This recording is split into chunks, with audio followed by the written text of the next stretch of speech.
Assalamualaikum warahmatullahi wabarakatuh. Waalaikumsalam warahmatullahi wabarakatuh. Bagaimana kabarnya hari ini? Alhamdulillah. Oke, untuk lebih semangat lagi dalam pelajaran pendidikan agama Islam kali ini, maka ketika saya bertanya apa kabarnya hari ini, maka jawab alhamdulillah, luar biasa, Allahu Akbar. Bisa? Nah, ya. Oke, saya ulangi. Apa kabarnya hari ini? Alhamdulillah, luar biasa, Allahu Akbar. Oke, semangat semuanya. Terima kasih kepada kalian semuanya. Oke, sebelumnya kita akan mulai dengan berdoa terlebih dahulu. Oleh karenanya, silakan sebelum kita memulai pelajaran untuk berdoa terlebih dahulu, pimpin oleh satu orang. Duduk siap. Siap. Berdoa dimulai. Bismillahirrahmanirrahim.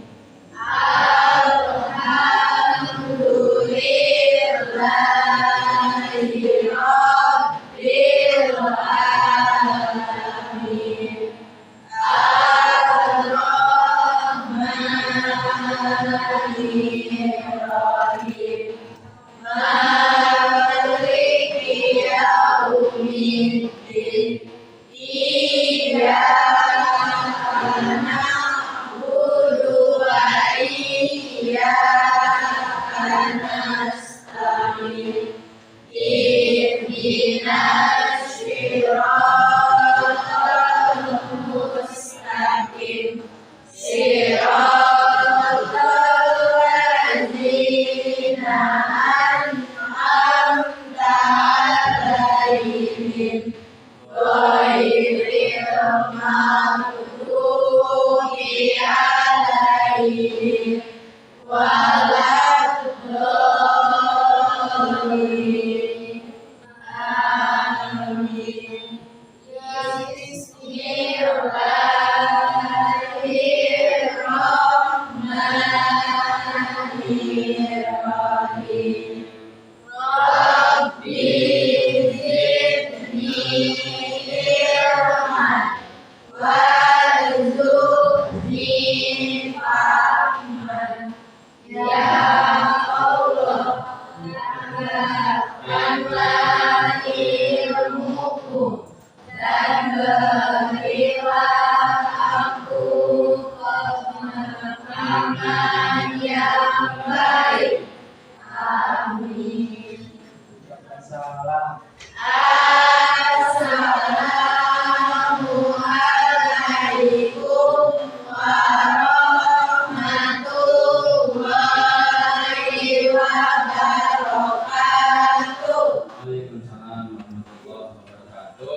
Terima kasih atas pembacaan doanya ya. Mudah-mudahan dari pembacaan doa tadi kita semua mendapatkan keberkahan dan juga sesuai dengan apa yang kalian doakan tadi, berikan pengertian dan berikan pemahaman yang baik. Sebelum kita melanjutkan pelajaran, bagi yang belum merapikan dari pakaiannya ataupun sepatunya, silakan rapikan terlebih dahulu. Kemudian ada yang tidak masuk pada pertemuan kali ini? Ada. Siapa yang tidak masuk? Eja. Ada alasannya kenapa nggak masuk Eja? Nggak ada kendaraannya. Selain Eja siapa? Andika. Andika nggak masuk. Ada alasannya kenapa nggak masuk? Kita konfirmasi ya. Oke, saya akan mengabsen terlebih dahulu untuk mengetahui berapa dan siapa saja yang sudah hadir pada pertemuan hari ini.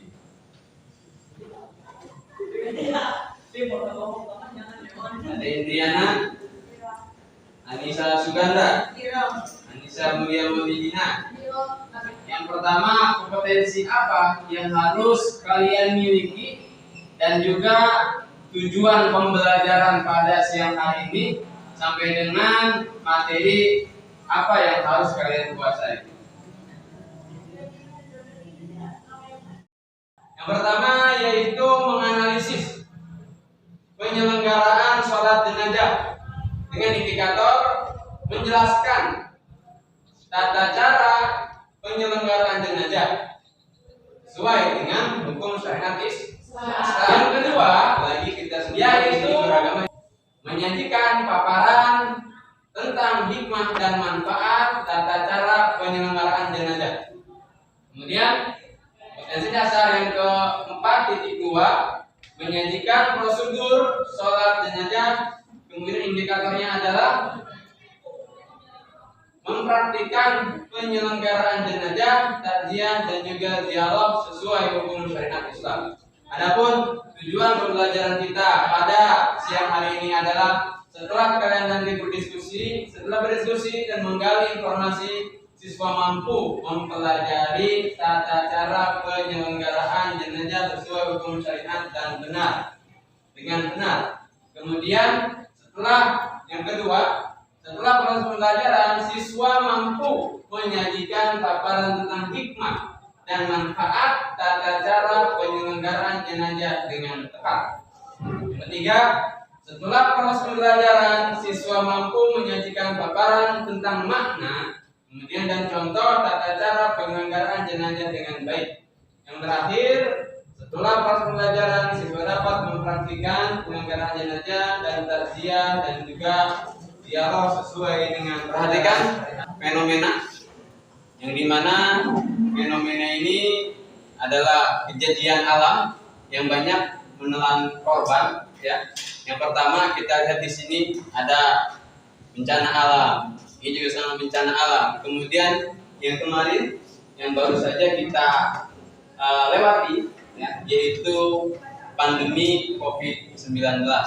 Di sini banyaknya fenomena alam yang terjadi menelan korban jiwa, menghilangkan banyaknya nyawa yang hilang dengan fenomena seperti ini.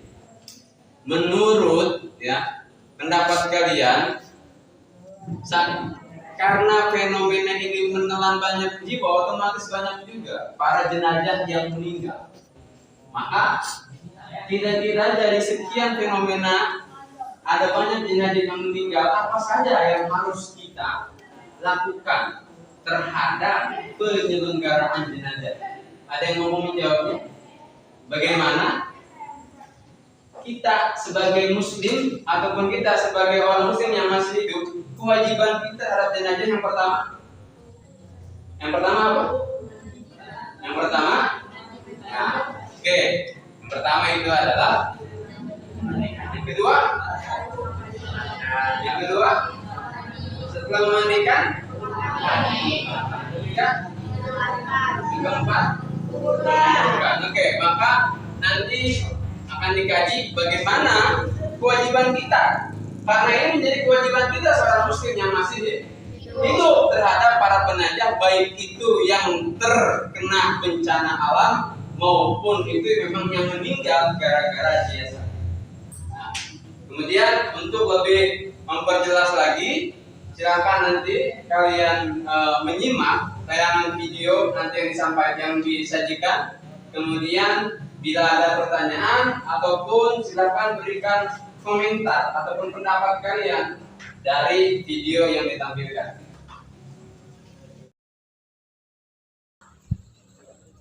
Lihat ya.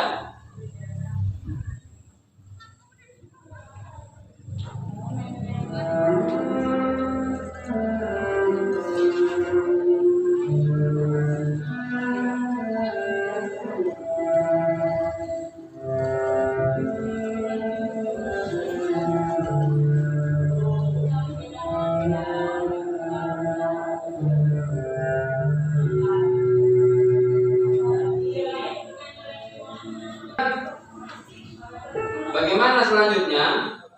Selanjutnya yaitu apa saja kewajiban kita terhadap kewajiban umat Islam terhadap jenazah. Tadi sudah dijelaskan, diuraikan di awal. Pertama, Kewajiban kita apa? Memandikan. Kemudian, mengkafani. Kemudian, menyolatkannya. Yang terakhir, menguburkannya. Maka silakan kalian telaah, kalian telusuri, kalian analisis kewajiban-kewajiban kita terhadap umat Islam yang meninggal atau terhadap orang Muslim yang meninggal. Ya, yang pertama itu adalah memandikan. Bagaimana tata cara memandikan?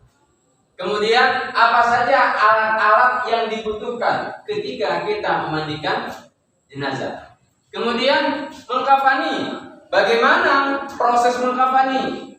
Berapa lembar yang harus kita pakai untuk laki-laki? Berapa lembar yang harus kita pakai untuk perempuan? Ya, berapa helai lembar kain kafannya? Kemudian menyolati. Ya, menyolati. Ini adalah salah satu kewajiban kita terhadap orang yang meninggal itu adalah menyolati. Maka bagaimana tata cara sholat jenazah? Karena sholat jenazah sangat berbeda dengan sholat pada umumnya yang 5 waktu. Ya. Kemudian menguburkan, dan terakhir menguburkan. Bagaimana tata cara menguburkan sesuai dengan syariat Islam. Maka dalam pertemuan kali ini silakan kalian menganalisis masalah-masalah tadi. Yang pertama, apa saja kewajiban kita terhadap jenazah muslim yang meninggal, dan kemudian yang kedua, bagaimana tata cara memandikan jenazah, bagaimana tata cara mengafani jenazah, bagaimana tata cara menyolati jenazah, dan yang keempat, bagaimana cara menguburkan jenazah. Silakan nanti kalian analisis dan kalian juga pahami materi-materi itu. Kemudian silahkan hasil analisis kalian tuangkan di dalam lembar kerja peserta didik ini dan dibuat semuanya di dalam kelompok-kelompok. Semuanya sudah berkelompok. Ya. Silakan membuat kelompok dan juga menganalisis serta menuangkan hasil analisisnya di RKPD ini. Silakan dibuat kelompok untuk per kelompok.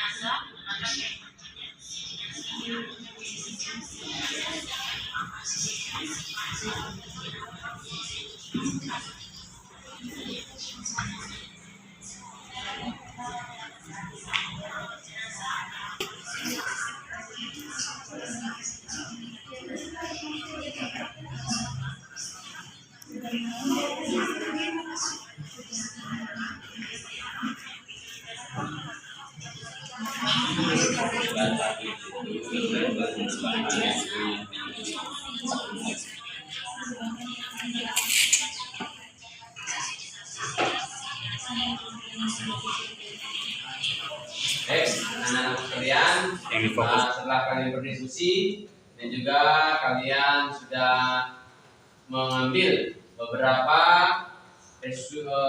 sumber dari materi yang diberikan tadi, maka silakan sekarang siapkan hasil diskusi kalian dan juga hasil analisis kalian. Kemudian masing-masing dari kelompok agar mempresentasikan hasil diskusi tiap-tiap kelompoknya. Assalamualaikum warahmatullahi wabarakatuh. Waalaikumsalam warahmatullahi wabarakatuh. Kami dari perwakilan kelompok 4 ingin mempresentasikan hasil diskusi kelompok kami yang diketuaikan oleh Arya dan rekan saya. Kematian sebagai firman Allah, yaitu tiap-tiap nyawa akan merasakan kematian. Di sini ada yang terakhir, yaitu cara menguburkan. Izin bertanya, kalau misalkan jenazah kecelakaan terus bagian-bagian tubuhnya ada yang terpotong, itu gimana cara memandikannya? Kalau menurut saya sendiri ya, yang pertama itu kita kayak mengumpulkan semua anggota tubuhnya yang terpisah. lalu memandikannya, membersihkannya sebisa mungkin ya. Kita kan nggak bisa memaksakan buat full bersih banget gitu kan. Jadi ya sebersihnya aja. Setabrak kereta gitu misalnya ya, otomatis kan badannya tidak utuh ya, badannya tidak utuh. Ada yang hilang misalnya setelah dicari oleh keluarga, tetangga, ataupun oleh masyarakat sekitar nggak ketemu misalnya, ataupun tidak ada, ya mandikanlah anggota tubuh yang ada. Baik, terima kasih kepada semuanya yang sudah mempresentasikan, dan jangan lupa bahwa selain tadi tugas presentasi juga, itu juga ada tugas individu ya, yang harus dijawab oleh masing-masing individu, masing-masing dari kalian. Nanti silahkan untuk dijawab, kemudian juga jawabannya nanti dikumpulkan. Pada pertemuan kali ini, mari sama-sama kita akhiri dengan mengucap kalimat hamdalah. Assalamualaikum warahmatullahi wabarakatuh.